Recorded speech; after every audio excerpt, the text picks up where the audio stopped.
kami berikan beberapa pertanyaan dari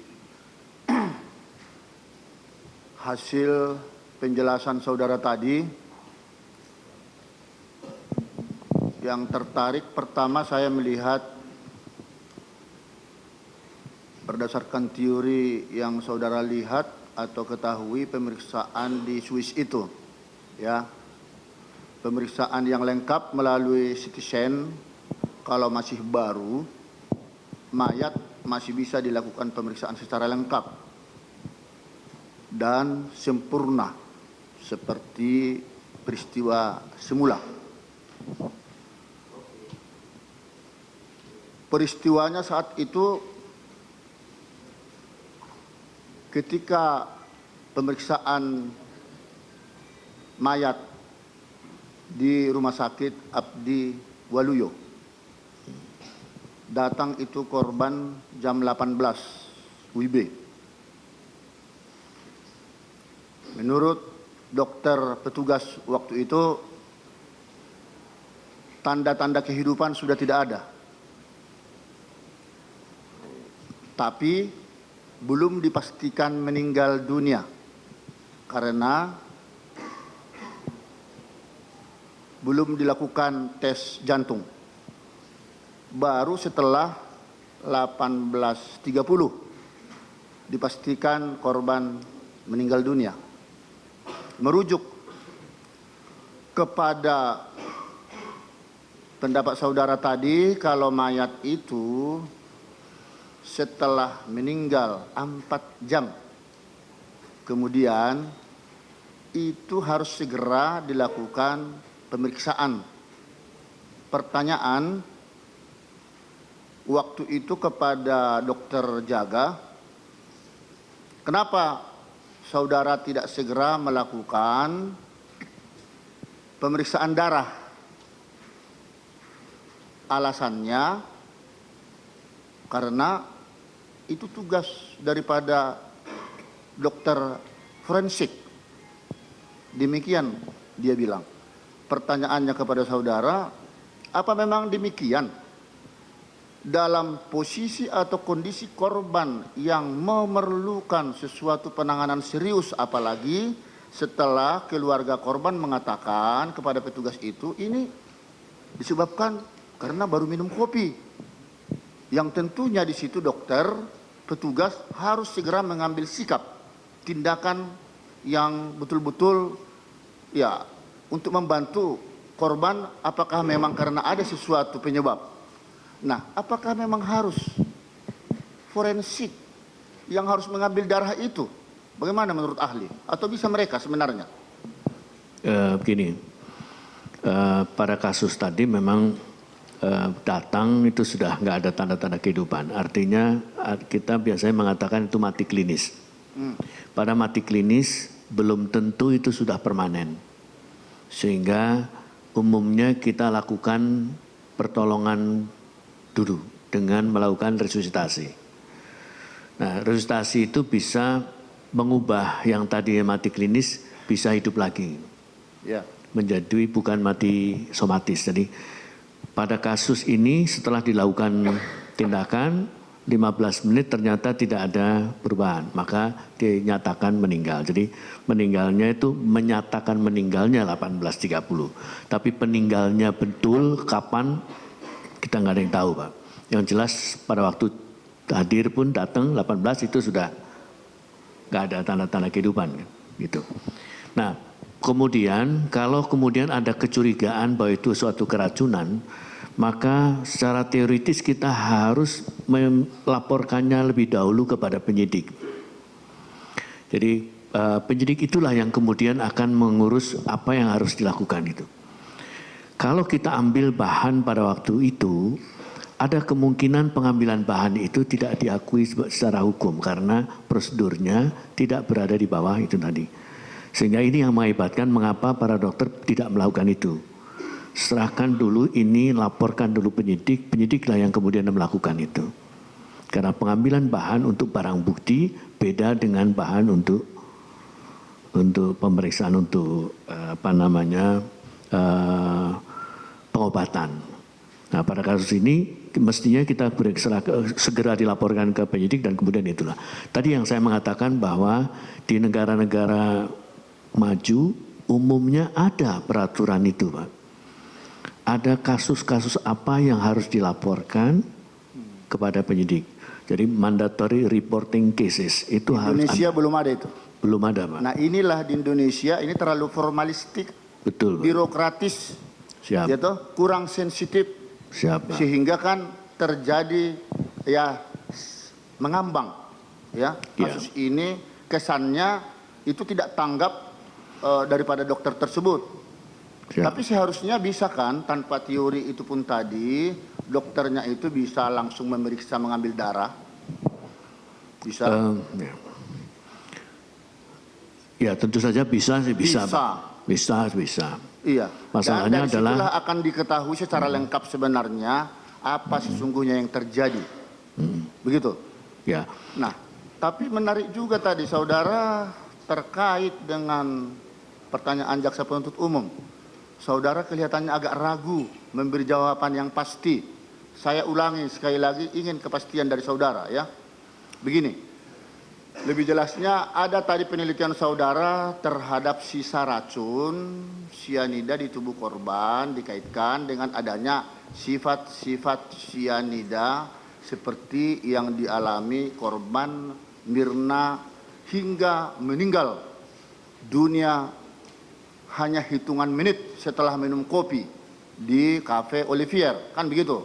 Lalu itu dihubungkan dengan persesuaian kandungan antara minuman kopi bersianida dengan isi yang terdapat di dalam lambung sekitar 0,2 mililiter. Ya, dan kemudian dikaitkan dengan gejala-gejala yang saudara teliti di CCTV.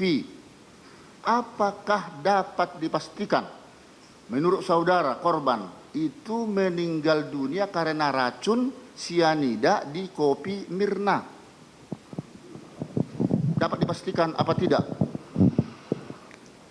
Gini, kalau tadi saya disebut ragu, jangan lupa tadi pertanyaan-pertanyaannya adalah kompartemental, terpotong-potong sehingga itu adalah jawaban pada potongan-potongan itu. Ya. Nah, kalau kita dihadapkan kepada kasus, maka rangkaian gejala itu harus diperhitungkan seluruhnya.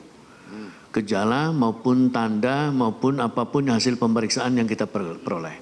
Itu kita perhitungkan seluruhnya. Gitu. Nah, pada kasus ini kalau kita perhitungkan seluruhnya, maka onset yang begitu cepat, itu jarang kita bisa temukan pada kematian-kematian yang bukan ini. Kalau terutama racun tadi, itu sangat spesifik pada racun yang sangat hebat. Tentu pada penyakit bisa juga seperti itu ya. Tetapi gejalanya tidak seperti yang ini tadi. Gejalanya ada pada orang ini kan beberapa hal itu sesuai sekali dengan keracunan CN-nya tadi. Jadi tapi kalau kita mengatakan bahwa ada gejala tadi, ada sakit kepala, merasakan itu tadi tidak bagus, kemudian perutnya sakit, kemudian kehilangan kesadaran, nafasnya cepat, dan kemudian terakhir koma dan kemudian meninggal. Ini adalah deretan yang juga sesuai sama dengan deretan pada orang keracunan CN. Nah, kemudian ditemukan CN di dalam isi lambung. Maka itu bisa diurutkan seolah kita mengatakan ini sesuai dengan itu tadi. Gitu. Ya, setelah itu dikaitkan semua dan nyatanya memang ada korban. Jadi kita tidak mencari siapa yang melakukan ya. Tidak. Tetapi bukan di situ kita pertanyaannya, tetapi apakah korban itu sebenarnya meninggal karena ada racun di kopi yang barusan diminum tadi? Itu pertanyaan yang perlu saudara jawab secara tegas. Ya. Bagaimana? Itu jawabannya adalah berarti ini sesuai dengan keracunan CN yang diperoleh dari tadi. Nah, ini yang sebetulnya yang bisa kita tegaskan itu tadi. Sesuai tadi. Sesuai. Tidak tegas saudara meninggal karena kena racun sianida. Tidak yakin, Pak. Kita harus mengatakan begini, Sesuai dengan apa? dengan keracunan cyanida. Dengan keracunan cyanida. Ya terlalu politis. Tidak Pak, di negara lain juga menggunakan hal yang sama. Begitu jawaban saudara ya. Kita bisa lihat meninggalnya Pak Munir, Ya. orang Belanda juga nggak menyebutnya sebagai sebab kematian adalah keracunan arsen, enggak. Baik, coba kita bandingkan tadi saudara katakan seseorang meninggal karena kesengat listrik. Ya. Yang diteliti jantungnya. Ya. Lah, kalau seperti korban ini sekarang meninggal, ya, dari hasil penelitian adalah karena cyanida. Karena memang nyata praktek baru minum kopi hitungan menit. Yang perlu diteliti diperiksa apanya untuk mengetahui lebih tuntas bahwa itu adalah disebabkan oleh racun cyanida.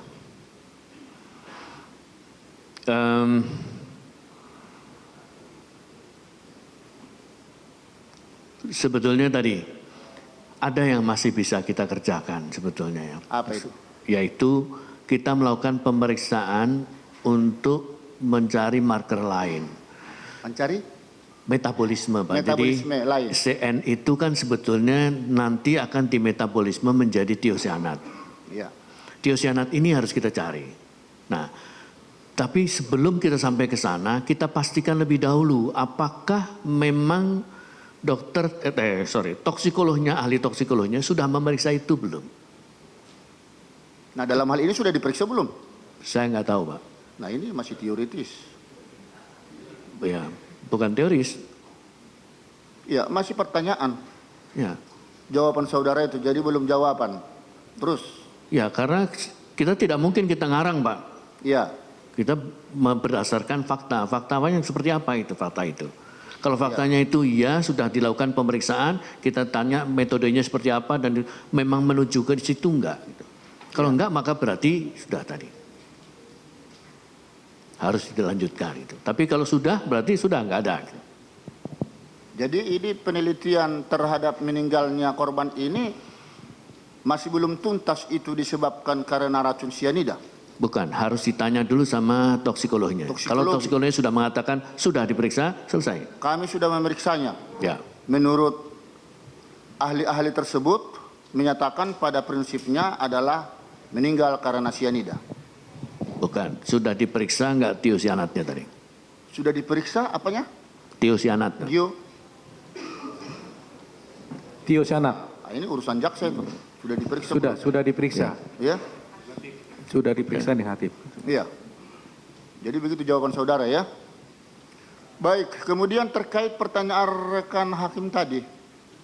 Setelah cyanida masuk ke dalam lambung, masih bisa juga menguap. Dan saudara juga tadi katakan itu ya, masih bisa menguap berupa gas. Kalau begitu cyanida yang masih tersisa 0,2 ml di lambung itu, apakah itu merupakan sisa penguapan cyanida kah? Atau memang hanya itu yang masuk? Atau sebelumnya memang sudah lebih dari situ? Hanya karena sudah sempat 5 hari meninggal korban, nah terjadi penguapan. Silakan. Logikanya itu tentu sisa. Sisa? Ya. Penguapan? Karena ada waktu yang begitu panjang, ada perusakan oleh formalin, ada reaksi dengan HCl mengakibatkan penguapan, menjadi gas, dan itu adalah sisanya. Begitu? Ya. Kalau begitu kenapa masih ada sisa itu di sana sementara formalin sudah masuk ke dalam tubuh? Formalin lewatnya bukan lewat lambung, Pak. Oh, itu lewat mengalir darah ya? Darah, Pak. Begitu. Lanjut pertanyaan, apakah bebas seseorang ya mendapatkan racun cyanida? Biasanya orang yang menggunakan cyanida itu orang kebanyakan atau orang-orang tertentu saja. Dan untuk apa itu digunakan? Jawab dulu. Cyanida banyak digunakan untuk usaha tambang emas, tambang perak, dan juga digunakan beberapa percetakan atau fotografi juga dipakai. Ya. Artinya berarti orang memang bisa membeli itu. Tapi apakah harus dapat surat keterangan dokter misalnya atau izin? Enggak ada. Oh, tak perlu. Nah, bertentangan jawaban saudara dengan ahli sebelumnya. Harus dapat izin keterangan dokter. Bagaimana itu? Saya menjadi dokter 30 tahun tidak pernah mengeluarkan surat untuk orang mau beli cyanida. Wah, kalau begitu perlu koordinasi. Yang ada Pak, kita harus bedakan antara cyanida yang dipakai sebagai bahan laboratorium. Ya, Yang itu memang kita gunakan untuk tujuan laboratorium tertentu dan itu murni cyanidanya dan itu memang harus beli dari perusahaan-perusahaan tertentu supplier itu dan itu menggunakan ada suratnya tadi. ada surat Harus izin. resmi itu. Dari Oh darinya dari perusahaan institusi yang akan membeli ini laboratoriumnya tadi. begitu. Jadi bebas orang Tidak mendapatkan bebas. itu. Karena institusi itu harus institusi laboratorium yang bagus. Kalau yang murni untuk digunakan untuk laboratorium.